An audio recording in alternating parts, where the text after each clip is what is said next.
we've got here. Did we get to this question yet? Okay.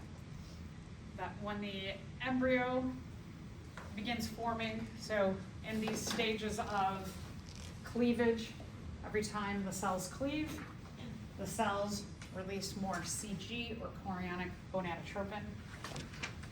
And that at the end of the second week, there's enough CG that can be detected. Oh, we haven't even started the chapter. Oh, okay, awesome. Let me go back. Okay, where does fertilization occur? Let's go back to the beginning of development. Where does fertilization occur? Okay. The uterine tube, the fallopian tube, the oviduct. Fertilization does not occur in the uterus. Often a misconception. The fertilized embryo embeds in the uterus. So a little bit about embryonic development. Again, fertilization occurs in the oviduct, the uterine tube, the fallopian tube, the ovarian tube. All of those are acceptable names. That fertilized cell is called the zygote. And then the zygote gets swept by fimbriae, extensions outside of the fallopian tube right next to the ovary, like this. But then those fimbriae are also internally inside of the fallopian tube that will help sweep that fertilized egg or zygote into the uterus.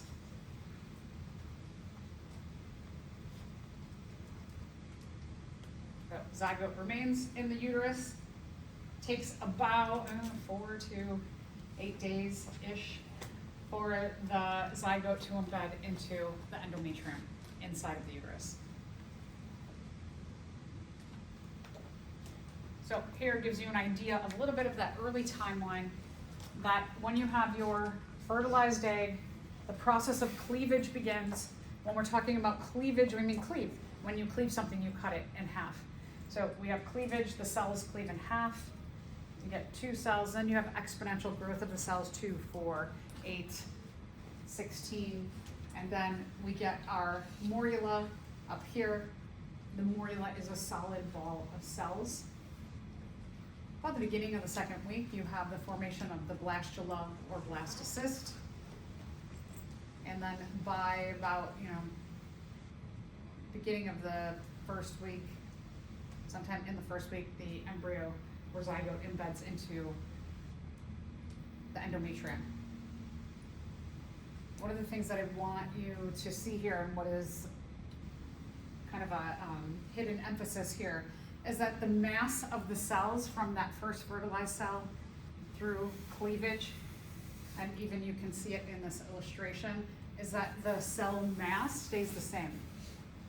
That even from that 1 cell to the 2 cells to the 4 cells, the mass stays the same in the first couple of weeks. So even though the cells are cleaving, that group of cells is not getting any bigger.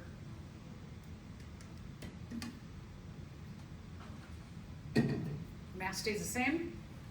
The number of cells increases because they're cleaving and becoming more numerous. And each cell themselves is going to get smaller in size. Go from 1 cell like this to 2, and the cells continue to get smaller.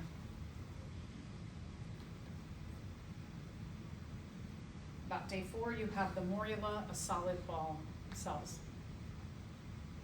Then the cells begin to migrate and they start to get ready to become specific structures.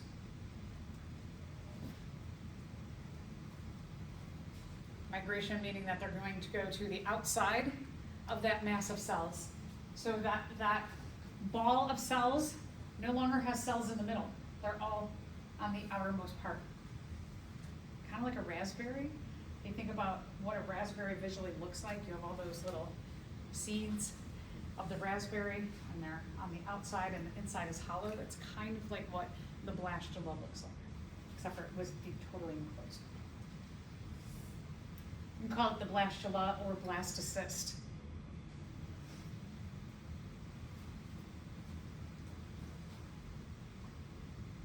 in this formation of the blastula or blastocyst, the cells are starting to migrate to different areas, to main different areas, depending on what they are going to eventually become.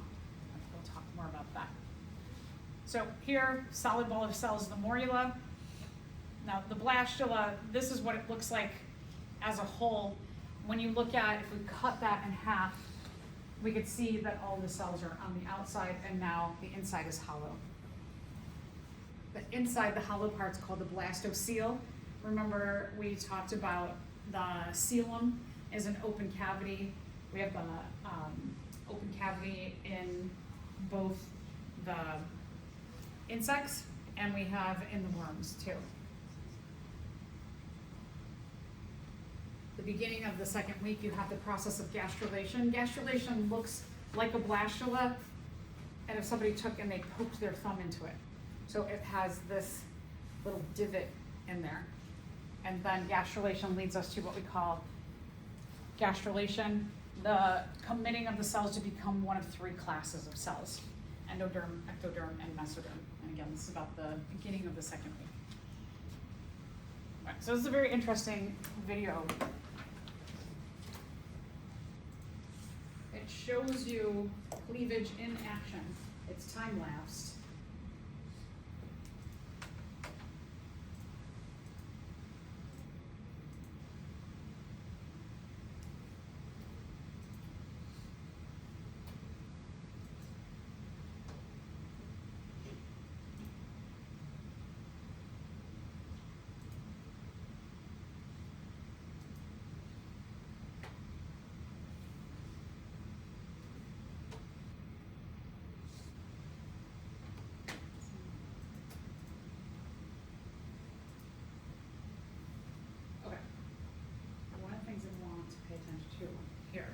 Is when we're talking about these first 2 weeks of development and the process of cleavage.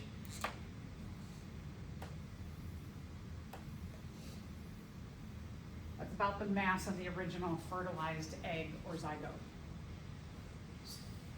Now, as we go forward in this video,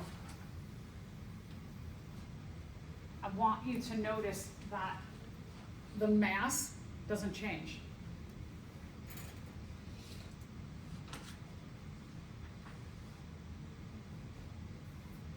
So it goes to 2 cells, but it's still about the same mass size.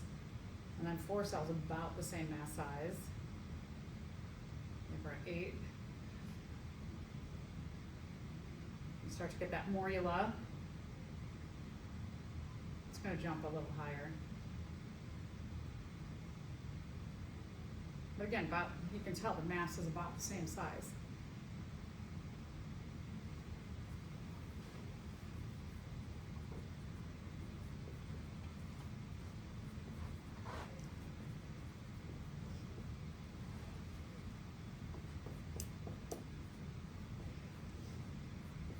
Number of cells. Stay the same, increase or decrease. The other? Yeah, the number of cells, increase.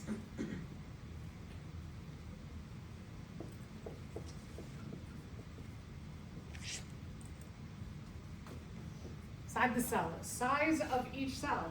Stay the same, increase or decrease. Decrease. So again, in this video, we've got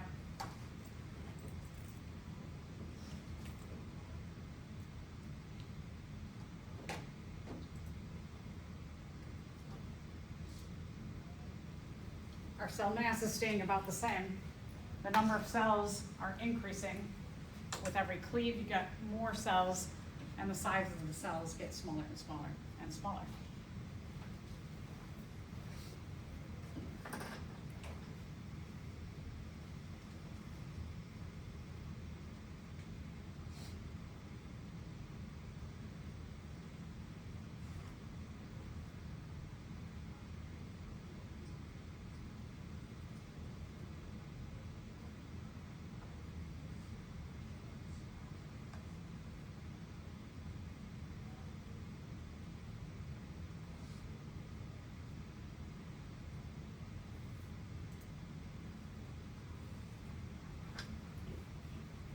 What hormone does the embryo secrete once it's embedded in the endometrium? When this process of cleavage is happening, every time you get a cleaving of cells, what is that hormone? Good. So the hormone is CG, chorionic gonadotropin. As the number of cells increase, the number of cells secreting CG increases, so that a concentration by about day, depending on the sensitivity of a pregnancy test, can be detected in a blood test, maybe day 6, 7, 8. Some pregnancy tests maybe around that first week, but the majority of them are like 12 to 14 days. The concentration of the CG, because of the number of cells secreting it, increases enough that those tests are sensitive enough to pick up on that hormone. CG, what it does is it contacts the uterus and it says don't contract on here, so that menstruation does not occur. The blastula, we have migration of the cells into two different parts. You have the inner mass of cells, which will be in one area. Those inner mass cells become eventually the fetus. The outer mass of cells. All of these outer mass of cells are the same genetics as the inner mass. All of these cells came from that first fertilized egg, right? So they all have the same genetics. Inner cells become the actual human. The outer cells become all the accessories through the pregnancy that an embryo makes, meaning they make that amniotic sac around them. They make the amniotic fluid, the umbilical cord, and then we'll talk about the chorionic villi that come out of the umbilical cord to embed into the placenta. So all of these accessory structures to help grow the embryo, they have the same genetics. So pretty interesting from that first fertilized cell that also it's not just the human individual that's produced, it's all these other structures that help in the growing of the human, and they have the same DNA. So embryonic disc, the separation of the amniotic cavity.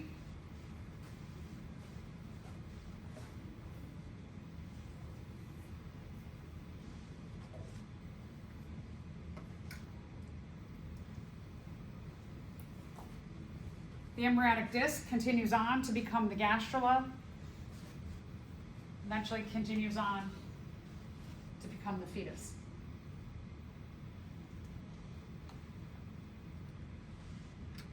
Gastrula formed about the beginning of the second week.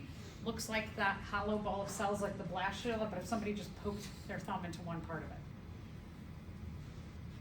Kind of like Pac-Man, a little bit.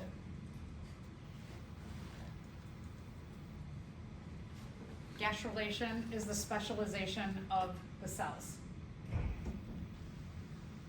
At this point, they commit to being one of three categories of cells: endoderm, ectoderm, and mesoderm. Make sure you can recognize what each of those covers.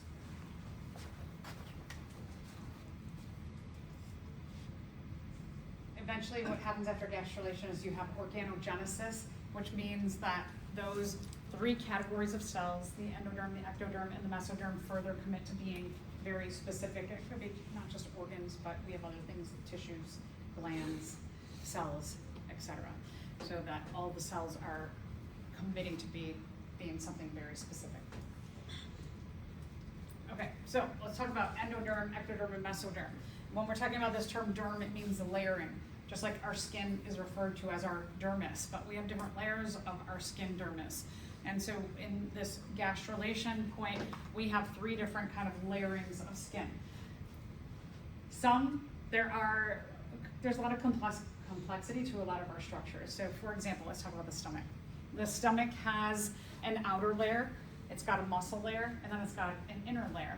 The inner layer is specialized to dealing with highly acidic environments. And so that it can be in the presence of hydrochloric acid without getting digested.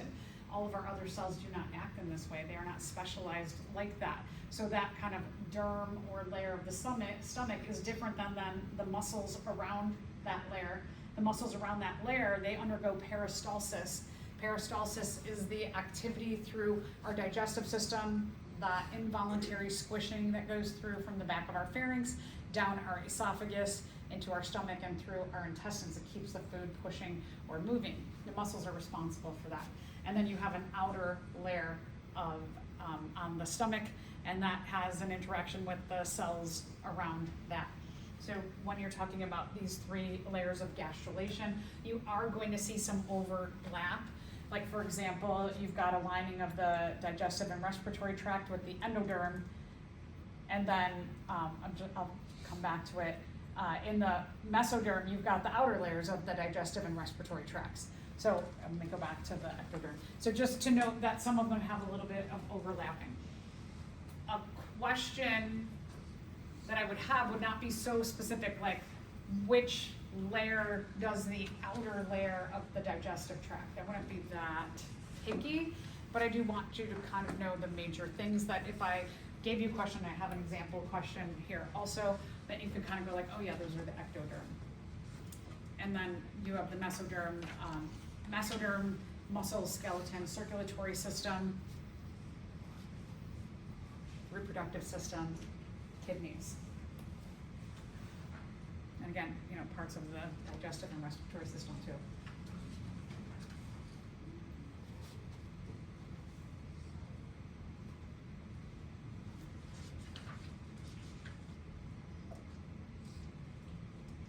All right, so this question, if an animal is missing its skin epidermis upon birth, which of the following might cause it? So which one was the skin itself? Okay. The ectoderm was the skin itself. Good. All right, so organogenesis, this term organogenesis is the committing of cells to be specialized.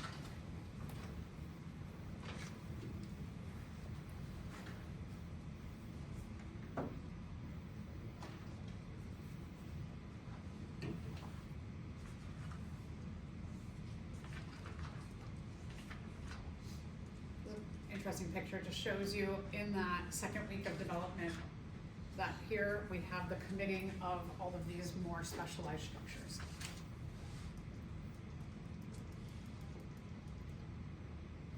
All right, so first few weeks of a pregnancy, the endometrium is critical.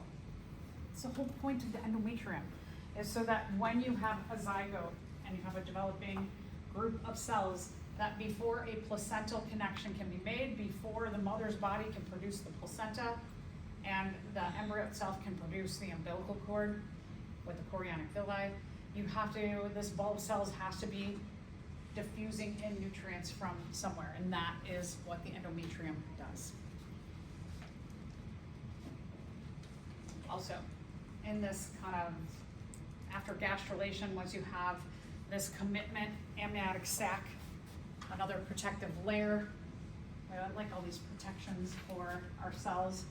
Amniotic sac is created again by the same genetics of that first original cell. Amniotic fluid. This goes back to our evolutionary connection to a common ancestor with animals that lived in the ocean. That in development, we are in a sac of water. Here you can see this is week 8. 9. It's a weird 9. You've got the whole amniotic sac. There's fluid in here. Got the umbilical cord, and then the placenta is made. And we'll talk about the connection between here and here. We'll see more detailed pictures. Coming out of the umbilical cord are these fan-like structures or hand-like, a variety of these hand-like structures that are going to reach into a common area with the placenta where there is blood. The placenta can have things diffuse out of that area or into that area. Those are called the chorionic villi. Lots of blood vessels inside of the umbilical cord and the chorion.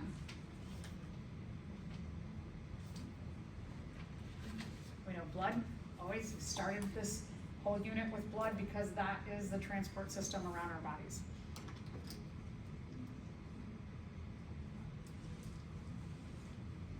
So umbilical cord also, same genetics.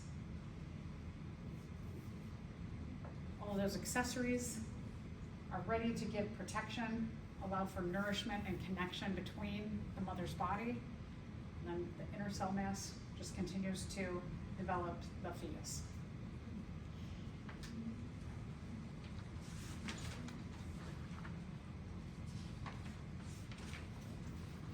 Because the chorionic villi are the same, if somebody needs to do genetic testing, there's a number of things that they will do. One is they can go up through the vagina, and they can use these little like pincers, basically little microscopic pincers almost, they're almost microscopic. They can grab pieces of that the chorionic villi in the placenta, because it has the same genetics as the embryo, so that if there are any genetic abnormalities, they can see that in all of these accessory structures. The other thing that they can do is they can go in through the belly, and using ultrasound, they can poke a very, very, very thin needle into the amniotic sac and get a little bit of amniotic fluid. Same genetics again.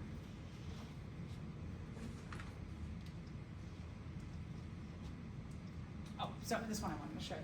So here, what you see is that here's the umbilical cord formation, and then coming out of the umbilical cord, you can see all of these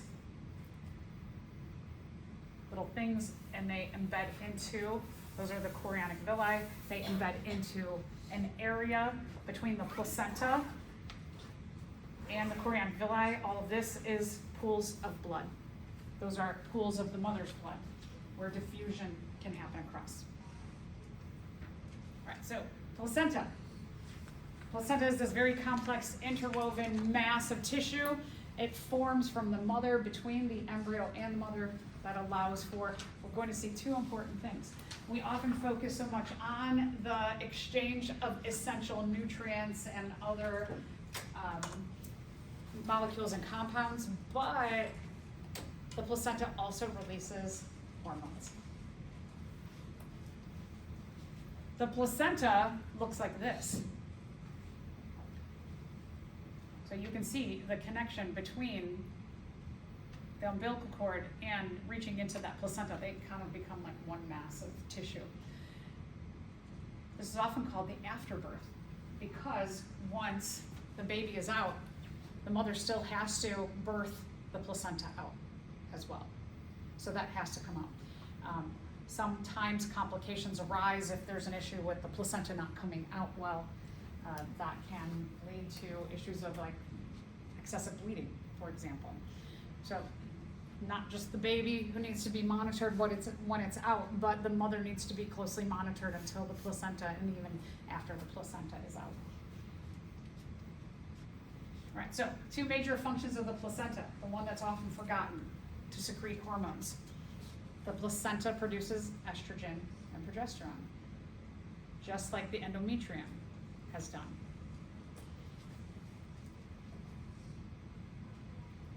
Second one is the one that we're most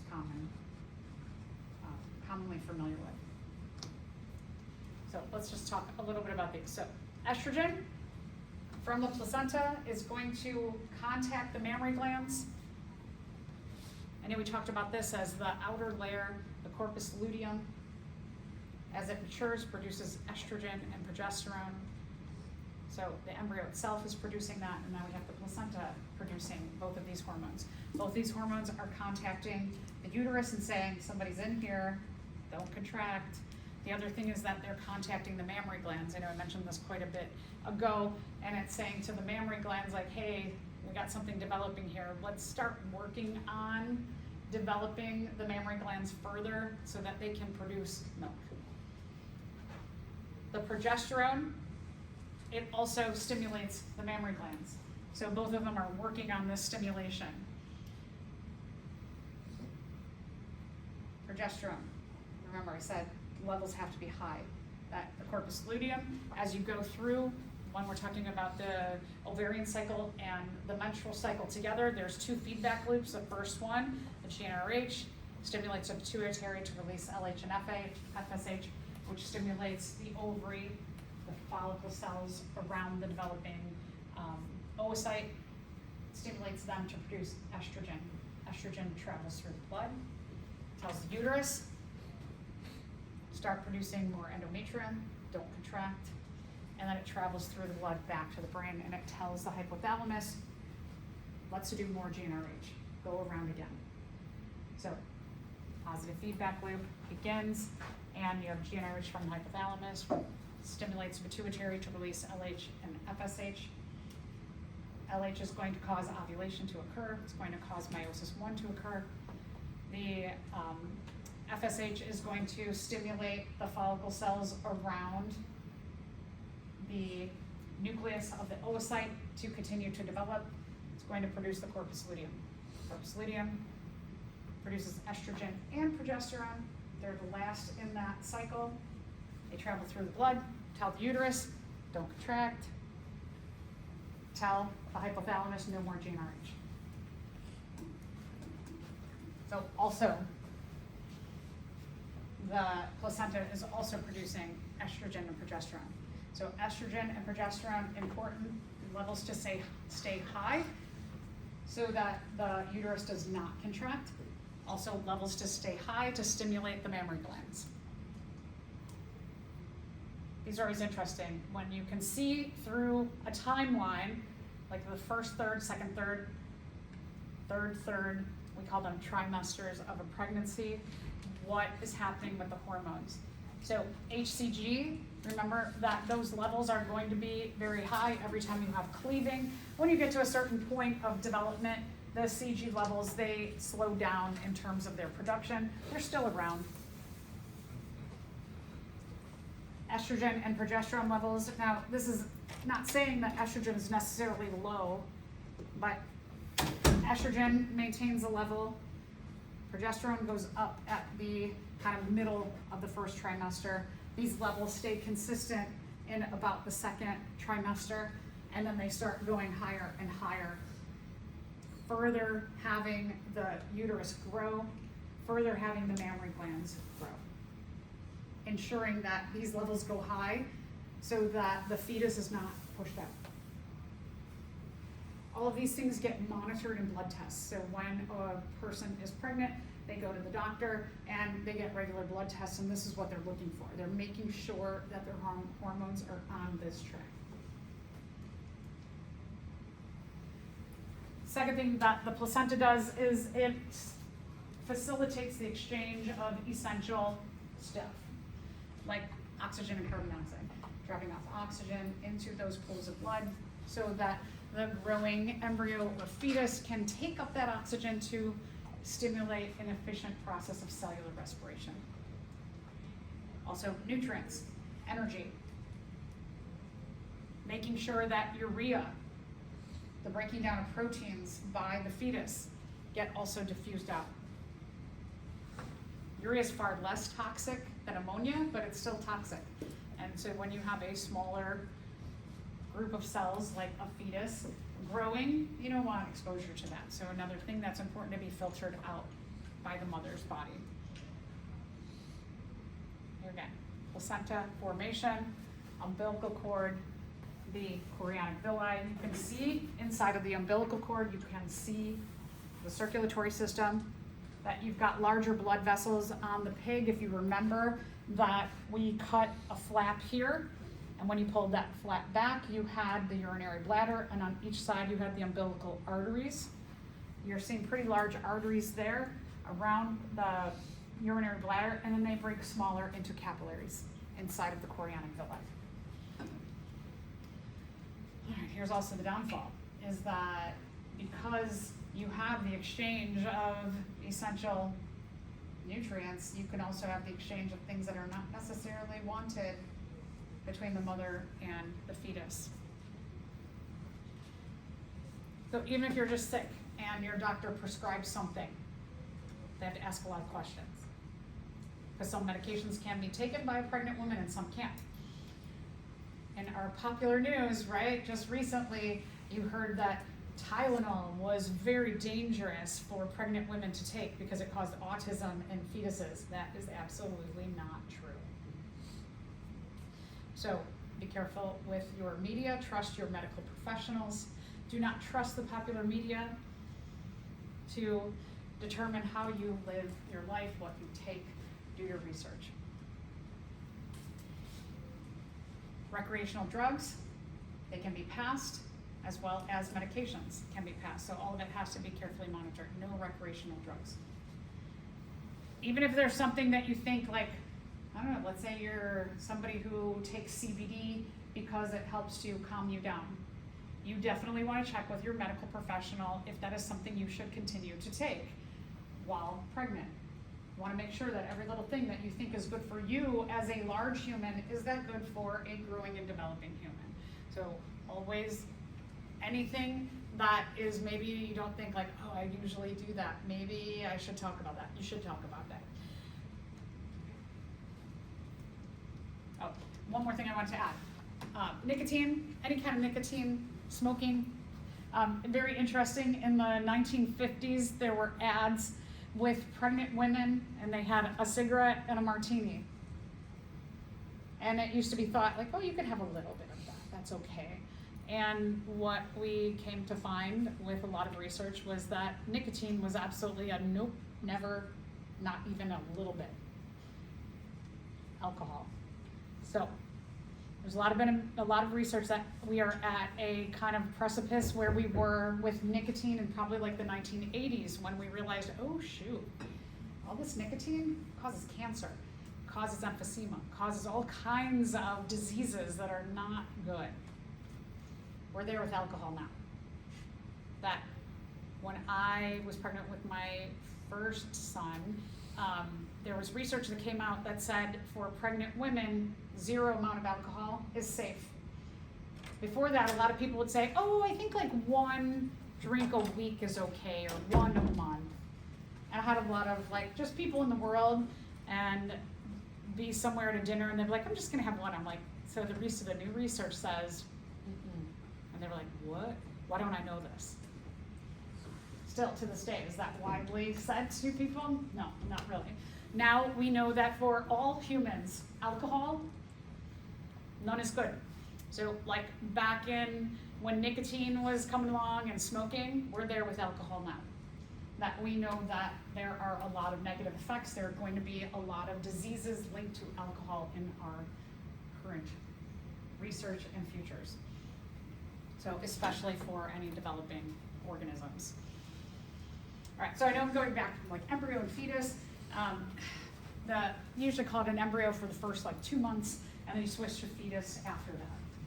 Somebody said, because the fetus looks human after 2 months. Looks kind of alien. Strange, but okay. Childbirth is 10 months. I would say 9 months. Well, that's 40 weeks. That's about 10 months. So in the last couple months,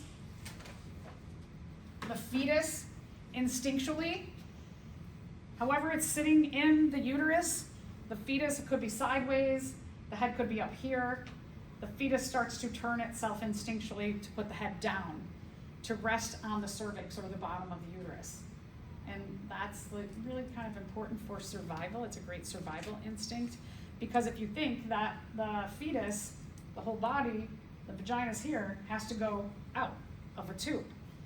So if you were going to go through a tight tube, would it be good to put your feet first or maybe your head first? Because at the beginning of the tube, let's say that when you're getting into the tube, if you're putting your feet first and something happens and then you put your arms out and somebody's trying to pull you out of that tube and your arms are like this, can you get that out of the tube? Nope, right? And then the head's up here, stuck in the uterus still. You want the head out first, right? You want the head out first, get the amniotic fluid out. Also, childbirth is really, really long. You have a transition from all of the waste products are being filtered through the placenta, but now, suddenly, the fetus going to the baby can poop and pee. And so if it's upside down, it has a better chance also of pooping in that area. And then if the head is up, you got poop up here. And people, babies can breathe that. And sometimes it's, they like get it out. It's usually okay, but sometimes that can have a really negative effect. So it's really interesting that the fetus itself starts to instinctually go like, okay, it's gonna be better for me and my survival to put my head down. The uterus is about maybe fist size, maybe a couple fist sizes. It's going to grow the entire time to accommodate something, an organism who's about, 6 to 12 pounds. So it has to grow a lot. The process of getting the fetus out of the body is called labor. The term labor means hard work, feedback loops, positive, over and over, over, over, over, over. So there's lots of hormones that are released. There's lots of contraction to get that fetus out.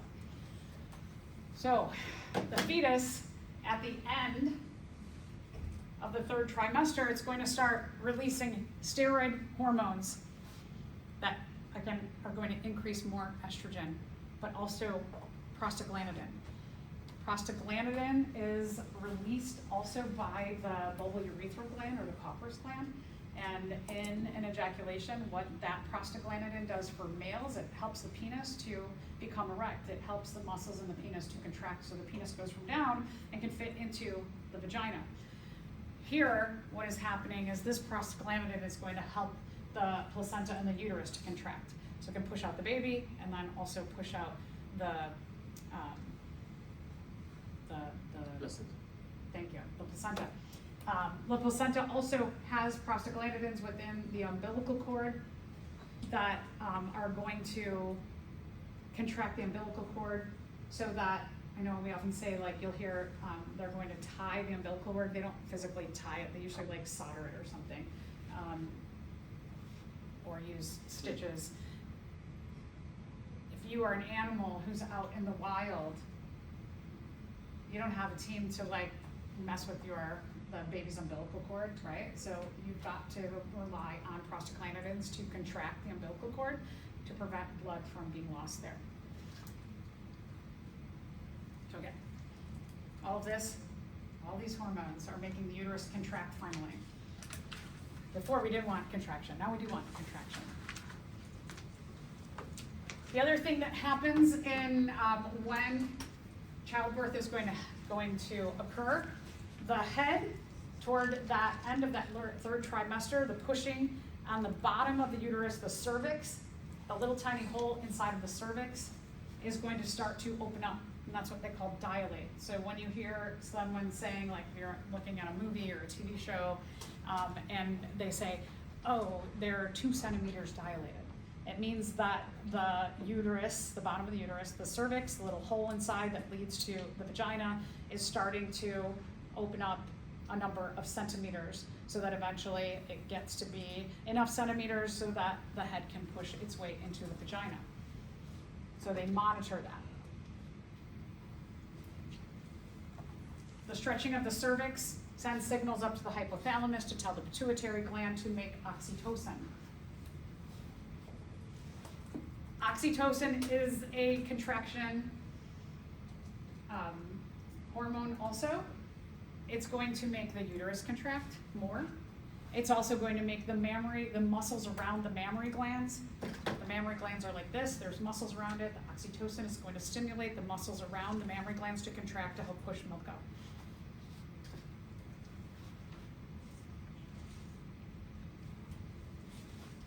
Now, here's the uterus. It's been growing all along. Here's the cervix. The opening of the cervix into the vagina. You've got a head this big. It's got to get through here. So that's why dilation is really important for this to begin to open up and also widen the vagina so that the head can get out. Okay, so childbirth. Positive feedback loops. Go, go, go, go, go, go, go, until the baby is out and the placenta is out. So the birth and the afterbirth. As human animals, we're really lucky because we can go somewhere and there's just teams of people monitoring this whole process, making sure that every step of the way that the mother is safe and that the fetus / baby is safe. But again, you're out in the world, you're in a giraffe in the African savannah, and you've got to do childbirth, and while you're doing that, you gotta watch to make sure there's no predators who are going to come and be like, oh, they're vulnerable, I'm going to eat them both. You also have to make sure that when the placenta comes out, that your offspring, your baby, the placenta is connected to the umbilical cord. How does that separate? By cutting it. The mother cuts it with her teeth usually. The mother oftentimes will eat it because, I know, because it's full of nutrients and energy, right? That's been growing, nurturing.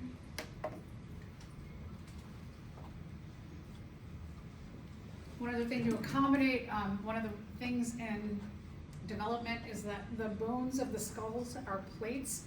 They are not fully fused together during that last trimester, and there is a reason for that. The bones are softer and not fused together because in vaginal birth, they have to go through that tight hole that is contracting, right, the tube that is contracting. So the bones, they can kind of squish longer, the head can squish longer to make it easier to get out of the vagina. So in vaginal birth, sometimes kids will have, the babies will come out and they'll have rings on their face from the contract, and then move, contract, move, contract.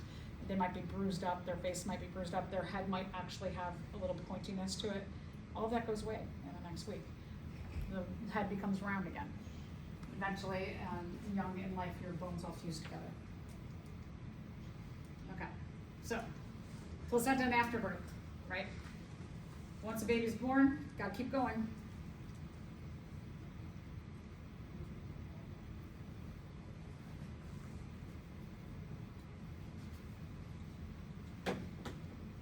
Now think about a giraffe.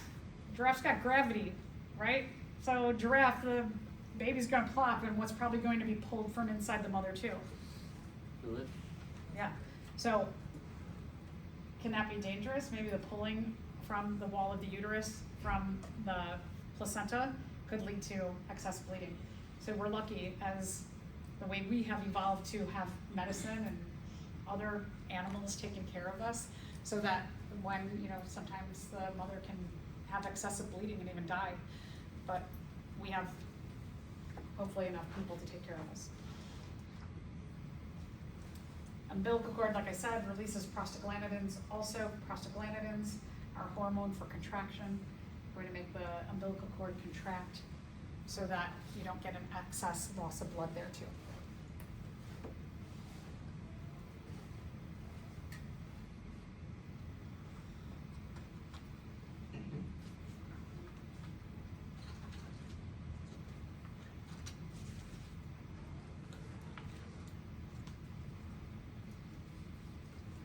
So I think I just have a little bit more and a lot of interesting pictures that I just want to talk more about.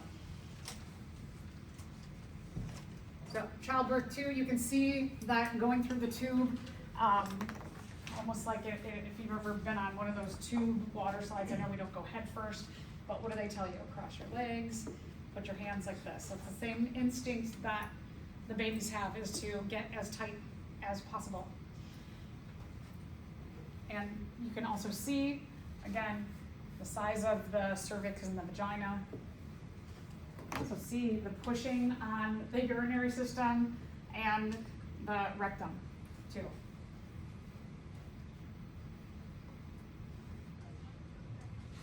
A lot of times in the last trimester, females, their spinal cord all the way down here, it hurts a lot. Look at, so this is a good picture to show you that as the fetus is developing, it's pushing on the spinal cord. I was just at my friend's house on Sunday, and she is 8 months pregnant. She's walking around like this. She said that she's getting squished, all squished in here, and it's really painful. All right, so a little bit milk production again. Milk production, oftentimes one of the first signs that someone realizes they may be pregnant is that their breasts are enlarged and feel really tender because the mammary glands are starting to grow.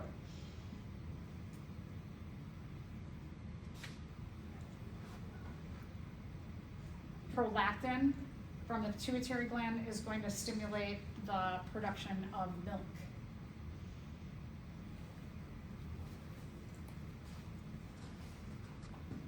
we've got prolactin and oxytocin, which are players in the process of breastfeeding. Prolactin, just think like maybe prolactin produces milk, prolactin produces, and then oxytocin is for contraction. So I don't know if that helps between the two of them.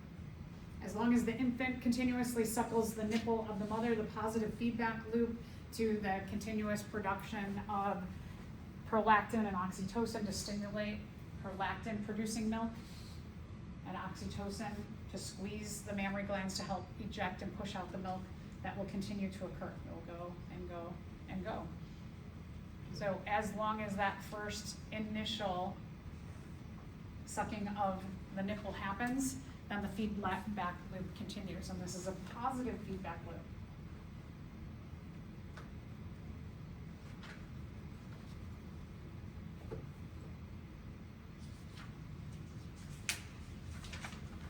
Remember, prolactin produces milk. Oxytocin is for milk ejection. The muscles surrounding the mammary glands are going to contract, stimulated by oxytocin to help push out the milk. So it makes it a little bit easier on the baby.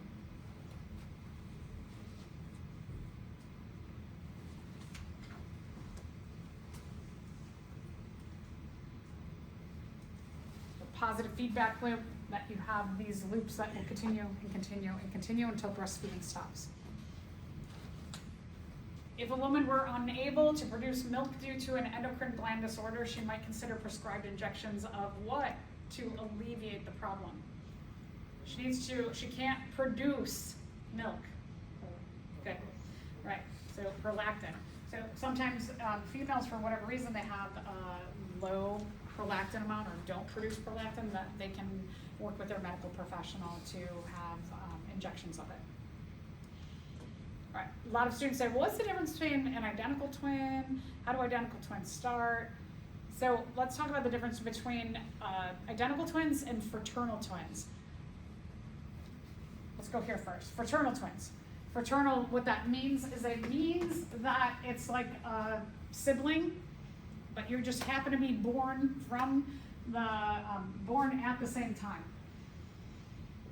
You are made from, like if you have siblings, you are made from different sperm and egg. But you're both developing in the same uterus at the same time. Identical twins. For whatever reason, from going from that cleavage process, the 1 cell to the 2 cells to the 4 cells, sometime in that early development, the ball of cells just goes like this and it splits into 2 balls. And then those 2 balls of cells implant themselves into the endometrium. Why this happens in certain people, we don't know the mechanism. It is believed, like you might see this in one family, that you have one side of a family that having twins is common. There must be some genetic factor there in that family that has been passed down for this to happen. Sometimes it's just a fluke. Sometimes it just happens, so we don't know. Okay, let's talk about the optimal conditions that can happen. So you have your ball of cells splits. You have 3 different main scenarios that can happen in terms of placental development, and I should say in terms of implanting into the endometrium and then placental development. So best case scenario, let's look at that top one. In the top one, the 2 balls of cells, they implant themselves in opposite sides of the uterus. So they have their own nice endometrium area. They don't compete for any kind of nutrients or anything like that. Because they've implanted on opposite sides, they each develop their own amniotic sac. And so they've got their own kind of like special little house on each side of the uterus. That's the best case scenario. That's the safest way that twins can develop. All right, let's say that they implant kind of like not quite opposite sides, but far enough apart that they both produce their own amniotic sacs. So they do have a separation there, but they're sharing the same placenta, but sharing maybe tail ends of each of the placentas. So that's not great, but it's better than this, where they end up sharing the development, the splitting of the cells happens after the amniotic sac is formed. And so they're in the same amniotic sac. And thus they're sharing the same area of the placenta. What can happen is that one of the balls of cells develops a little bit better than the other ball of cells. Could be the position within the amniotic sac and the relationship to the placenta. There's a lot of different scenarios in which one develops better than the other one, and the other one, it dies. And they call this parasitic twins. Parasitic twins implies that this one is purposefully going to, Get that one. eat that one, Yeah. but it just depends on where they're implanted and what happens with the connection to the placenta. There's, I don't think anything intentional there. All right, let's talk. Oh, and then last thing I want to mention. So a lot of research going on in this. I know we've talked about the microbiome, and the microbiome are all the microbes that live in and on us. When you are in the womb, you are sterile. You do not have a microbiome. You begin to collect your microbiome as soon as you're out of the world. But however, if you are born vaginal delivery, you pick up the microbiome of the mother through the vagina. If you are born C-section, you don't get that journey through the vagina, which means that you don't pick up the microbiome. There's been a lot of research to support that babies who are born via C-section have higher amounts of asthma, have higher amounts of allergies as well. They're not sure exactly why, but they really believe it's this vaginal delivery versus the C-section. So now that we know that, one of the things that should be happening is that with a C-section, what they should be doing is swabbing the vagina and then swabbing the baby so that you can still have that microbiome transfer. It might not be as impactful as that, spending the time going through the vagina and picking it up in that like very close connection way, but at least seeding that microbiome might be more important.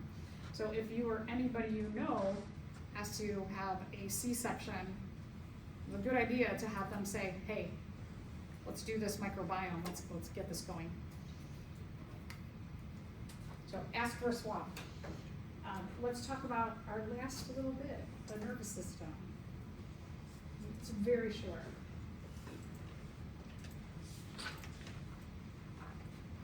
Is that the next page, right? Okay. The nervous system is so incredibly complex. We're only going to focus on the main cell of the nervous system called the neuron and what it does. So the nervous system, how it develops, the way it develops, just like we were talking about other systems, depends on the organism and their environment. In humans, we have a brain, we have a main spinal cord, and then we have neurons that reach out from there. Neurons are nerve cells. Neurons are shaped really weird in comparison to a lot of our other cells. A lot of our other cells are shaped really weird too, but these are probably, I think, one of the weirdest shaped cells that we have. All right, so we're just going to talk a little bit about the neuron.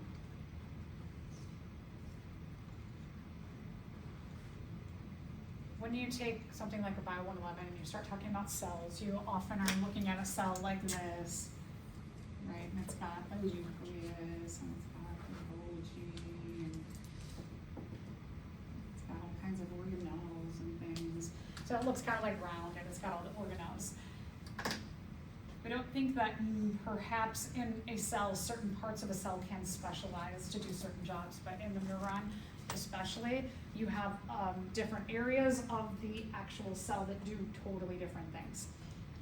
So the neuron is a very specialized kind of cell in the way it functions. It almost functions, each neuron functions kind of like an organ system.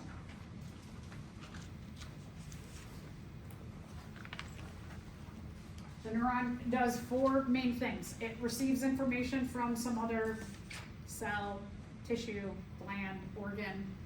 It takes that information. When we're talking about receiving information, we're looking at neurons, what we were talking about, we get down to a chemical level, and we're looking at ions. So like hydrogen ion, an H+, or a chloride ion, Cl-. And it's all taking all of those positive and negative charges and adding them up. That is the language of most of our cells in our body. So that it takes that information, and if the information that it's receiving hits a certain level, then it sends a message on. And that message is sent on to contact something else and say, okay, I got this information, now I want you to do something else. There's what's called an all or none principle when we're talking about neurons. So that if, like, your olfactory neurons, the ones that are in your nose to smell, your reaction is going to be very different depending on the input. So if the door is open and we smell from the coffee shop, we smell cookies, right? Is that gonna produce you getting up and screaming, we're all going to die, we're all going to die, we should all go, let's get out of here, we're going to die? No, right? So that olfactory smell can differentiate between the smell of something pleasant like cookies and noxious, thick chemical fire smell, where it does infringe on our survival, right? So we have these principles where all the information is received and integrated, and it produces some kind of signal, where it's survival, scream, run, panic, or just be like, I think I want cookies. So interesting thing about the neurons. Make sure you know the parts of the neuron.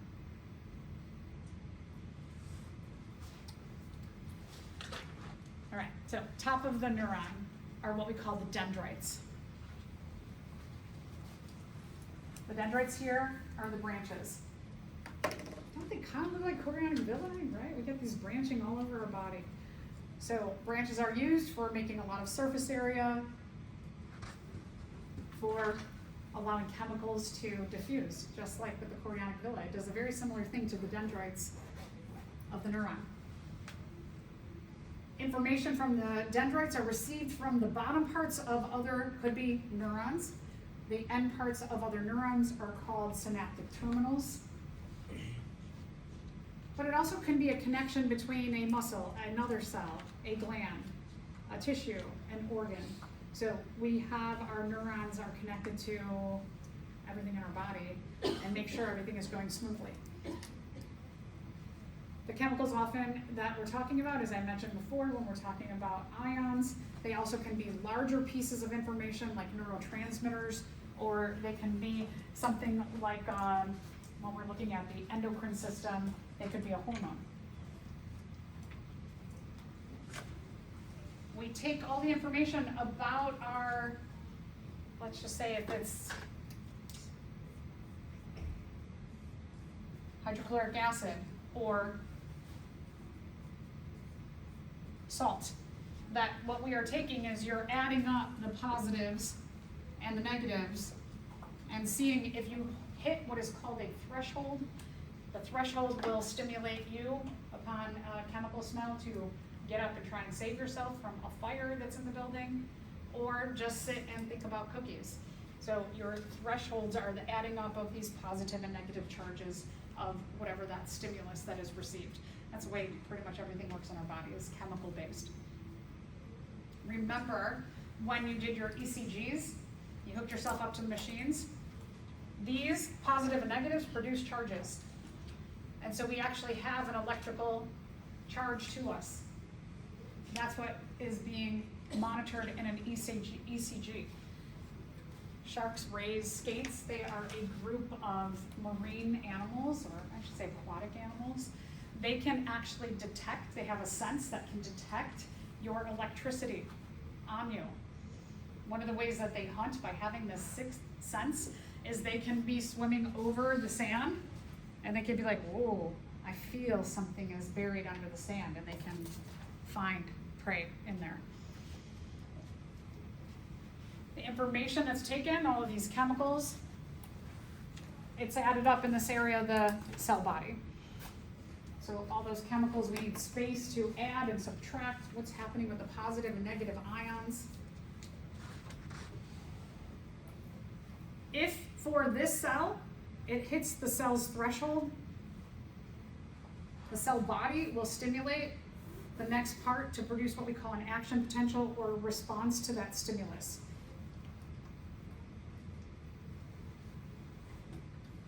But an action potential, again, is not always sent on.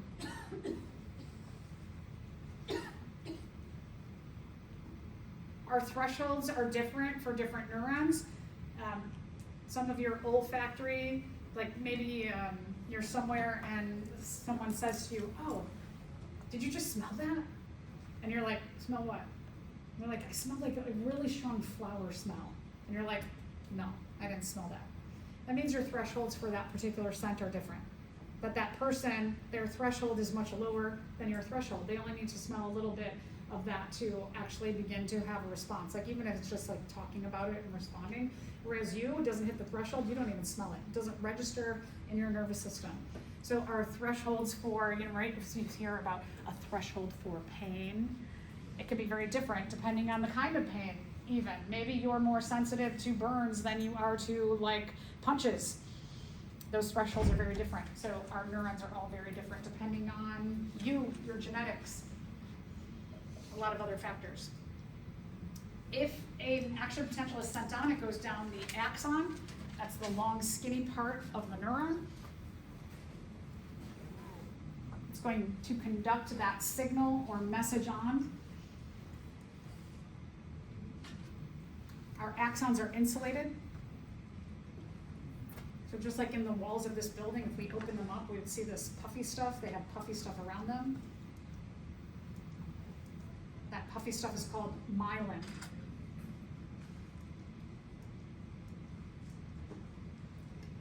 Demyelination happens when you age. Your myelin doesn't get replaced as well. That's part of the aging process.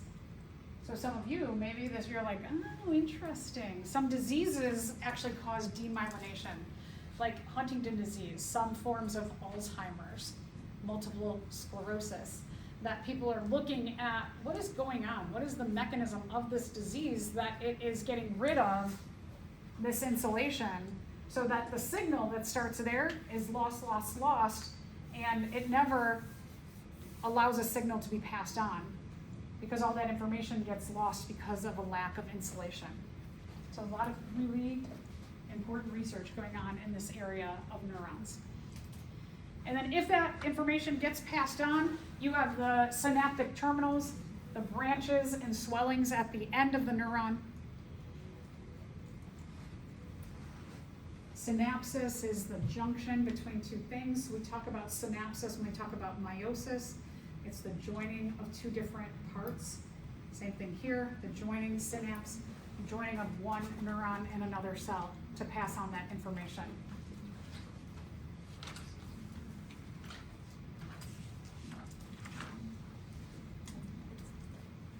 Okay, so that's all for neurons, but I would make sure you know all your parts of the neurons and what they do, because that's all we talked about in this little tiny chapter. Today you are finishing up that